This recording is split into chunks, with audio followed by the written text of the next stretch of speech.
안녕하세요. 세종연구소 우정엽입니다. 오늘은 세종연구소 미국센터장인 박지강 박사님을 모시고 지난 11월 6일에 있었던 미국의 중간선거 결과를 분석해 보도록 하겠습니다. 박사님 안녕하세요. 예, 안녕하십니까. 네, 지난 11월 6일에 치러진 미국 중간선거에서 이제 하원은 민주당이 승리해서 다수당이 되었고 상원에서는 공화당이 오히려 의석을 늘렸습니다. 이러한 결과를 혹시 예상을 하셨었나요? 예, 사실 예상을 했었죠. 그리고 제가 작년에 발간한 보고서에서도 이러한 결과에 대해서 언급을 했는데요. 저만이 이런 결과를 예상한 것이 아니라 거의 모든 전문가들이 이런 결과를 예상했습니다. 그렇기 때문에 이번 선거는 사실상 특별하게 놀라움이 없었던 선거라고 할 수 있습니다. 예, 우리와는 이제 국회의 시스템 자체가 달라서 우리와는 해석이 좀 다른데 하원을 민주당에 이제 빼앗겼음에도 불구하고 이제 트럼프 대통령은 위대한 승리다라는 표현을 쓰면서 자축을 했는데요. 이번 중간 선거를 트럼프 대통령 말대로 공화당의 승리로 봐도 되는 겁니까? 공화당의 승리라고 보기에는 조금 부족함이 있고 그렇다고 해서 민주당의 승리라고 보기에도 조금 부족함이 있습니다.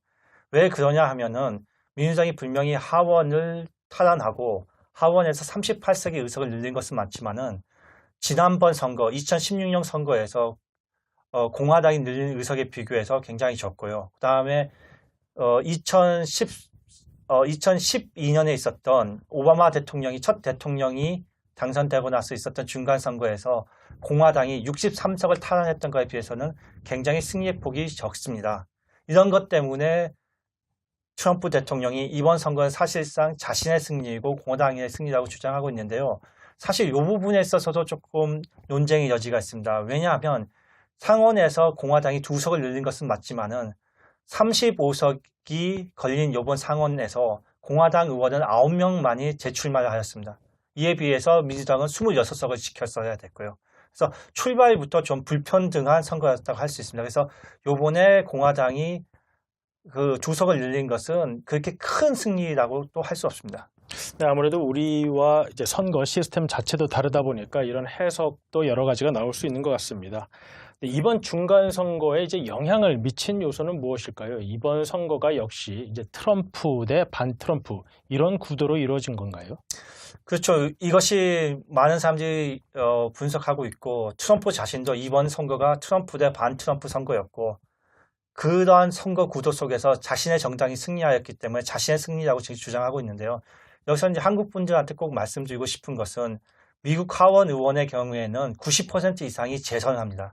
한국 국회의원 선거에서는 재선율이 50% 되지 않고 어떤 경우에는 40% 이하인 경우도 있는데요. 한국과는 달리 미국에서는 하원 의원들이 재선되는 것이 자연스러운 현상입니다. 이 말인 즉슨 하원 의원 선거에 있어서 어떠한 특별한 요소가 그다지 중요하지 않고 바람이 한국식으로 말하는 선거 바람이 부는 경우가 적다는 겁니다.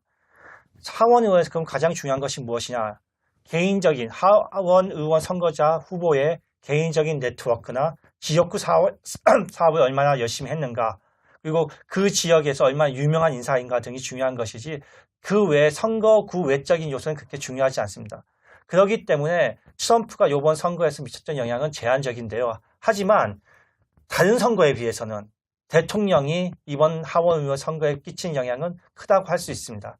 그런 점에서 이번 선거가 트럼프 대 반트럼프 선거다 보기에는 무의가 있지만 트럼프가 어느 정도 영향을 끼친 것만은 사실입니다. 네, 저희 같은 이제 외국 사람들이 보기에는 이제 선거 직전에 미국에서 이제 폭발물 테러 사건도 있었고, 그리고 이제 연방 대법원 판사로 지명된 이제 캐버너 판사의 스캔들, 그리고 이제 중미 이민자들의 이제 캐러번 운동들이 이제 많이 선거에 미칠 것으로 보도되는 것을 보았는데요. 이번 선거에 이제 그러한 사안들이 어떻게 영향을 미쳤습니까? 일단 그 미 연방 대법원 지명자였던 캐버넌 성 스캔들은 사람들이 생각했던 거와 반대 영향을 미친 것 같습니다. 많은 사람들이 공화당 지명자였기 때문에 캐버넌 그 섹스 스캔들이 공화당 후보들에게 악영향을 끼칠 거라고 생각했는데요.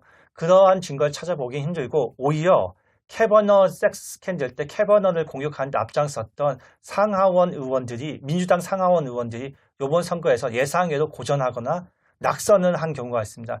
이런 점에서 많은 유권자들이 캐버넌 지명자 청문회를 정치적으로 이용한 의원들에 대해서 오히려 처벌을 한 것이 아닌가 싶고요. 그 다음에 보수주의자에 의한 폭발물 소포 사건은 거의 영향이 없었다고 봅니다. 왜 그러냐면 사실 미국에서 이런 총기 난사나 폭발물 소포 사건 같은 것은 1년에 한 번씩 일어나는 일이거든요. 그래서 그렇게 드문 일이 아니었기 때문에 유권자들에게 그렇게 큰 충격을 끼쳤다고 보기 힘듭니다. 그리고 마지막으로 트럼프 대통령이 이용하고자 했던 중미 불법 이민자 행렬인 캐러반 운동 역시 거의 영향력이 없었던 것 같습니다. 그 이유는 불법 이민자 문제에 관해서 가장 민감하게 반응하는 멕시코와 국경을 맞대고 있는 남부주라든지 그리고 애리조나 같은 주에서 공화당 의원들이 특별하게 이익을 봤다는 증거가 없습니다. 특히 이들 주에서 공화당 후보들에 대한 여론이 캐러반 운동이 이슈화되기 이전과 이후 별다른 변화를 보이지 않기 때문에 역시 캐러반 운동 역시 별다른 이슈가 되지 않은 걸로 보입니다. 네, 어쨌든 이제 하원은 이제 민주당으로 넘어간 상황이 되었는데요. 이러한 선거 결과가 트럼프 행정부의 국정 운영에 어떠한 영향을 미칠지 좀 예상해 주시겠습니까? 사실 제가 볼 때는 그렇게 큰 영향은 없는 것 같습니다. 많은 분들이 이제 공화당이 하원의 다수당이 아니기 때문에 앞으로 트럼프 행정부가 큰 어려움을 겪지 않겠느냐 얘기를 하는데 분명히 하원이 가지고 있는 권한이 있습니다. 예를 들면 예산권이라든지. 하지만 여기서 주의해야 될 것은 모든 공화당 의원이 트럼프를 지지하지는 않았다는 거죠. 지난 의회에서도 공화당 의원 30-40명은 트럼프가 주요 입법안을 내놓을 때마다 반대 표결을 내놨습니다. 그런 점에서 우리가 친트럼프 의원 대 반트럼프 의원의 숫자를 본다면은 지난번 의회보다도 오히려 이번 의회에서 친트럼프 하원 의원의 숫자는 늘어났습니다. 그 점 때문에 오히려 트럼프가 선거가 끝나고 나서 자신 있게 행동하고 있는 부분이 아닌가 싶습니다. 네, 그렇다면 이번 중간 선거 이후 2년 후에는 이제 미국에서 대통령 선거가 있게 될 텐데요. 이번 선거 결과를 토대로 2020년에 있을 대선을 예상하신다면 어떻게 하시겠습니까? 예, 뭐 뉴욕 타임즈에서도 말했듯이 이번 중간 선거는 트럼프 대통령의 재선 가능성을 확인한 선거라고 할 수 있습니다. 사실 이번 선거에서 진보 언론, 진보 시민단체, 민주당은 총력전을 펼쳤습니다. 트럼프를 떨어뜨리기 위해서, 트럼프가 지지하는 후보들을 떨어뜨리기 위해서 총력전을 펼쳤는데 트럼프가 강력하게 지지했던 후보들 중에서 낙선한 사례가 그렇게 많지가 않습니다. 이 말은 보수적인 유권자들 사이에서 트럼프가 가지고 있는 영향력은 막대하다는 것입니다. 이런 점에서 지금 현재 민주당은 마땅한 대통령 후보도 없는데 경제 상황까지 좋은 이러한 시점에서 트럼프 대통령이 2020년에 다시 대통령을 뽑히는 것은 아무래도 가능성이 높아 보입니다. 네, 박사님 감사합니다.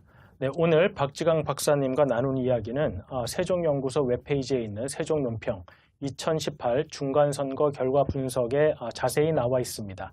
네, 그럼 다음 영상 브리핑에서 뵐 때까지 안녕히 계십시오. 감사합니다.